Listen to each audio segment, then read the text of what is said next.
What's going on, everyone? It's Bob with Cinephellas. This is episode 128. This is my interview with Marcus Parks and Henry Zebrowski from Last Podcast on the Left, and also authors of a new comic book that DC's putting out called Soul Plumber. Exorcism made easy, essentially. Give a listen to these guys talk about how passionate they are about this project, where it stemmed from, and don't mind me for nerding out a little bit about the true crime stuff. My name's Bob Ward. I'm with Cinephellas. And I am so stoked to talk to you guys. First off, huge fan of the podcast. Thank you. Anything that can relate to horror, true crime, stuff like that. I went to college for forensics. I have normal psychology. Been a little, sadly, obsessed with serial killers since I was a kid. I even have checks from Charles Manson that he had in the prison back in the 60s, all that stuff. Unfortunately framed and freaks my wife's friends out. But you know what? They got to learn to love me like that. I have a couple of pieces of serial killer memorabilia that have to remain hidden inside of my home. I have a framed BTK letter, and I'm about to get a Richard Ramirez drawing framed. It's a drawing he made of Tom from Tom and Jerry fanning himself with a palm leaf. It's creepy as shit. Yeah, and I'm not that far from trace shit though. The old trace. Yeah, it was tracing. Yeah, he traced it definitely. I'm actually not that far from Wisconsin. I got a couple buddies who know where the unmarked grave of Ed Gein is, so I'm going to grab a little dirt. Nice. Yeah, dude. I'm putting it next to. I just got Eric Powell's. Did you hear what Eddie Gein did? Oh, yeah. Nice. We just talked with him and Harold Schechter, because Harold Schechter is one of our favorite authors on Last Podcast Left, because he's got such a good eye on little human details of history's greatest monsters. It was so good, and like I said, I'm up towards top part of Illinois here, so Wisconsin's just a stone's throw. So like, a lot of that stuff is insane. It's just great. Plus, my family's from Chicago, right outside Des Plaines, where Gacy was. So I actually have old family photos where he's in the neighborhood shots. It's really messed up. So. What's happening? What happened in the water? Yeah, exactly. I'm just happy I'm doing good, But we're here to talk about, as much as I'd love to sit and talk to you guys about serial killers and true crime and all that stuff all day, we're talking about Soul Plumber. I read the first issue. I gotta say, I'm on board. You guys are mixing two of my favorite things: comics and superheroes and serial killers and horror. I gotta ask, did you grab this from a lot of not so much Jim Jones? I wrote a couple: Zachary Cooper, Stanley Mossberg, like the kind of people who killed because they believed they were doing God's work. Interesting. Interesting. That you took the bait, you're taking it from. You're taking from it, because we'll see. Because to me, this is way closer to Edgar. Technically, is a pure heart. He is a pure heart. That is a person that I would also say is, in the true sense of the word, God-fearing. He is a fearful man that believes in Jesus. He's a Jesus fanboy, as we've talked about quite a bit. He's like, he'd give Jesus a kiss. Yeah. If he could. With this character, like, it is very much a true, complete love of Jesus. Like, this guy is a committed, actual Christian. And this book is like, it's going more towards like our esoteric side rather than our true crime side. There is like, some ideas, some true crime ideas, definitely. And it's funny that you mentioned Jim Jones, because like there is a little like there is some Jim Jones Easter egg within the first issue. But I mean, this guy is, he's there for Jesus, and he's there to make the world like a better place. And it all, of course, goes horribly wrong. This is like this is the definition of, the road to hell is paved with good intentions. I also view this as our version of like The Exorcist. This is our religious horror comic book. Yeah, it's definitely religious horror, and I love religious horror. It's got an awesome feel to it. Plus, not to mention the art. I like the fact that the art is more gritty. Yeah, like more John hard. McCrae's a genius. John McCrae's so good. And that was That was our we definitely told them this make this as dirty and gross and disgusting as you possibly can, really get really make a horrible because we wanted to have this little person of light in the middle of this gross disgusting world. You still say person of he's still disgusting. Edgar's disgusting. His whole thing is it's a grimy universe that we're trying to really get across. Mm-hmm. And I think with any any art, you can almost hear stuff in it. You could almost smell where you're at, Yeah, we when want you're you at to the gas smell station. it. Yeah, I was smelling the gas, and then you saw the missing nose, and you saw Scuzz. I'm like, oh God, I've been to seedy gas stations in the country where I swear I've seen these people before. Yeah, man, Indianapolis. It's we said it there for a reason. Yep. Yeah, it definitely it definitely hits a certain part. I was in a part of Atlanta that I swear I was like, oh yeah, all right, Now, I gotta ask, DC going with, I know they have Joe Hill stuff that they're putting out. I mean, whether it be Basket Full of Heads, Plunge, what else they have, Daphne Bryan, all that. Was this the spot you want to go? Was this the initial spot you wanted to go? I know Image has put out so many great horror comics. Did you choose DC, or did DC seek you guys out? DC chose us. Yeah. They came to us, which was honestly, I've never had something like this happen before. When DC said they wanted to have a call with us, to be honest, I thought it was a scam. I thought it was a phishing scam. What's happening here? Do I have to give my social security number? Is it DC going to ask me to hold a certain amount of money in my bank account and then they can come and get it later?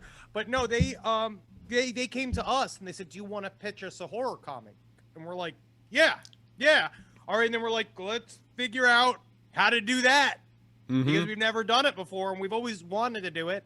So we just I think what's really nice is, which might make some people pull the hair from their scalps, because we had no history in writing it, we kind of just jumped into it and have been figuring it out as we go.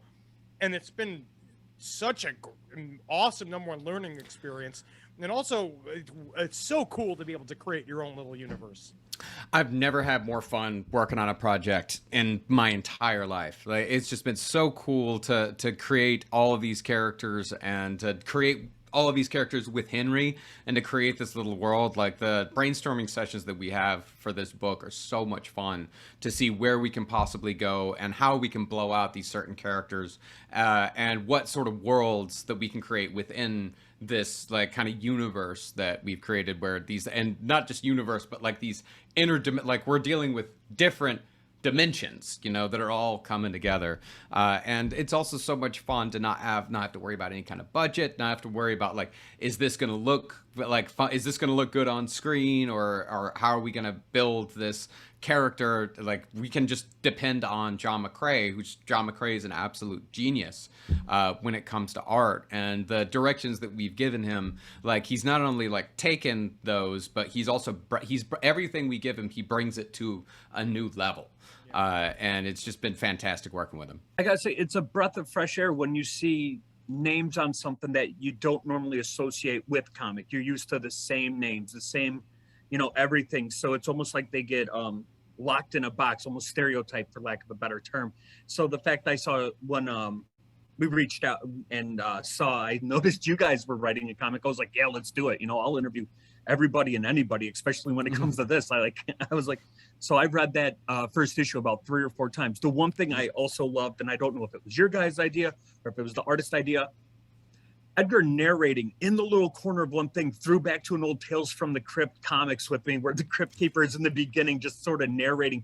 I felt so nostalgic, and I was like, oh God, I can almost hear his voice, just it almost went Crypt Keeper-ish for a moment there.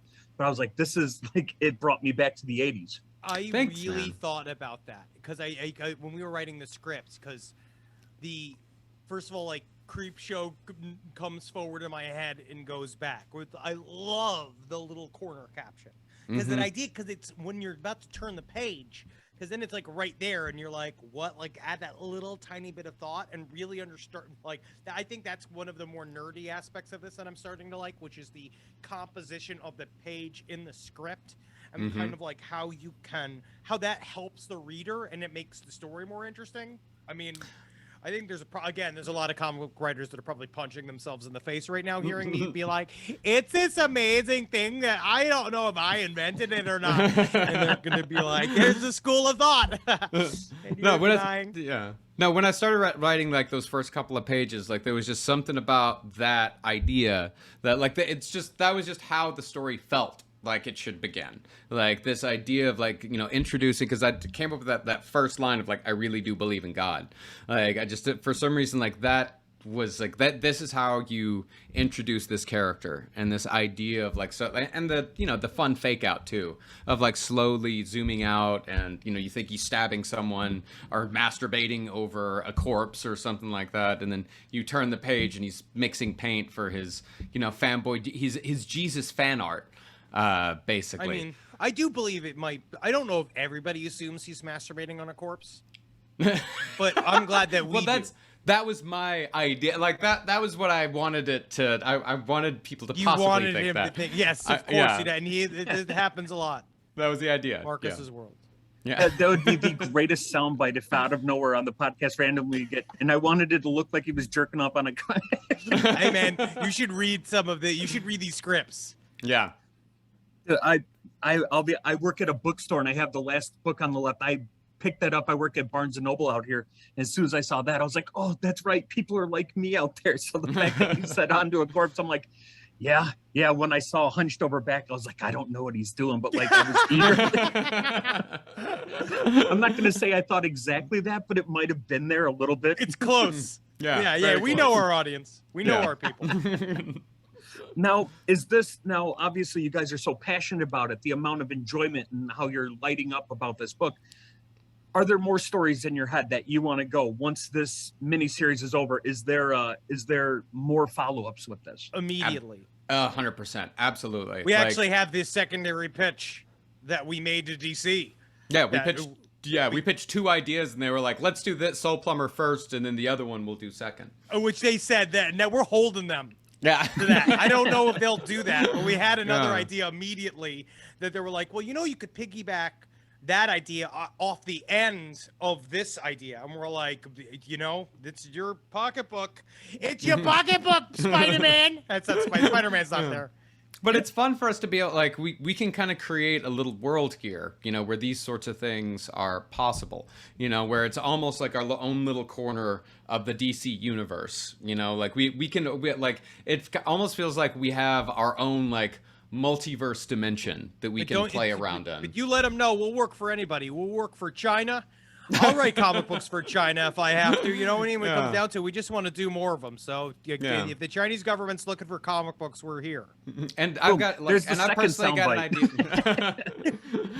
And I've personally I've got an idea for like an ongoing series that I've been kicking around for like a couple of years now that I'd love to do with somebody eventually. And I'd love to do it with Henry always. Like, you know, it's like it's just been so much fun to write this comic book together. Like it's just so much fun to like be on this like team where, you know, we balance each other out so well and just have so much fun working on this whole thing.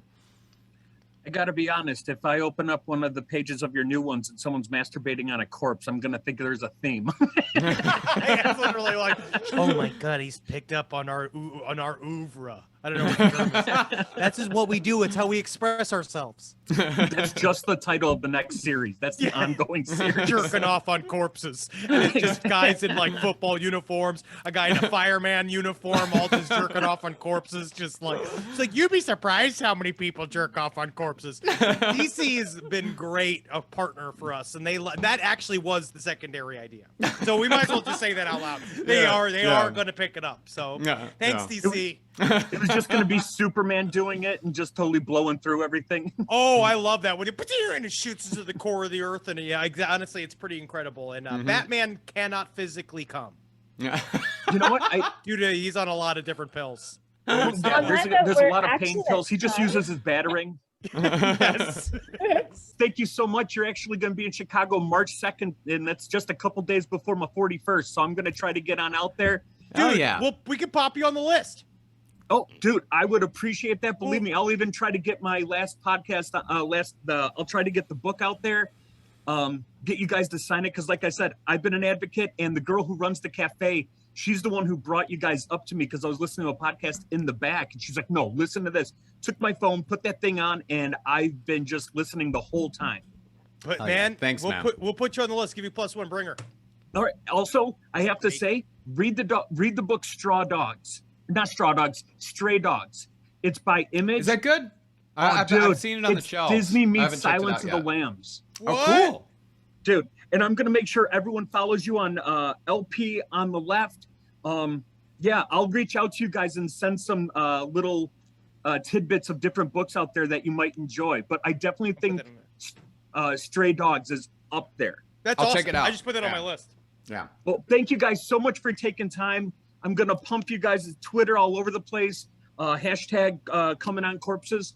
Hell yeah, man. That's what I'm talking about, man. Grassroots. Yeah, we're going to make a movement. But yeah, I'll come see you guys March 2nd. Thank you so much. And yeah, I'm going to be pumping everything for you guys. Thanks so much for taking the time. Brittany, I'm sorry for taking longer than normal. I mean, there you go. We had a blast. I really like those guys. Planning on seeing them in Chicago. So until next time, cheers.